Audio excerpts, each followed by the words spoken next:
Here's the main neighborhood the outage is impacting this morning, Presidential Meadows on the north side of town, just north of 290, of course, east of 130. And you know, Rob, there's no clear end in sight for people still without water this morning. Again, we keep saying the neighborhood is Presidential Meadows on the north side of town. Eric Pointer is live there in Manor right now. Eric, I know that you've been following this all morning long. People don't really work on our schedule, so I'm thinking maybe overnight, maybe hopefully there's been some improvement, but we're not sure. Any update on the conditions this morning from officials? What have you heard?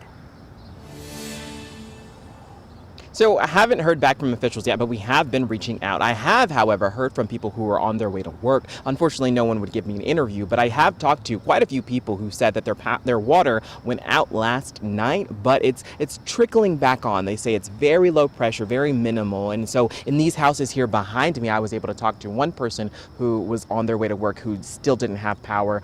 That was early on. And a little bit ways down, there is a sprinkler that I saw running on one of these houses down on this street, and it was trickling out very, very ever so slightly. And just around the corner, there was a person who said that they noticed that their water was back on this morning. But again, very, very low pressure. They said they couldn't barely wash their hands. They couldn't use it. It was so low. It was just a slow trickle coming out, they said. Now, we know that the City of Manor Water Division is aware of this issue, but it's unclear when they'll be able to get it resolved. We did receive several reports last night of people being without water, and when we called the city last night, a representative confirmed that there were several calls about this issue. The representative said that it was likely that someone would take care of it first thing in the morning. So again, while we were driving around overnight and this morning, we didn't see any crews who were working on it. So it's unclear when they would be able to get that issue resolved, but it sounds like there has at least been some progress from those people that I've spoken with who said that they have that slow trickle. So again,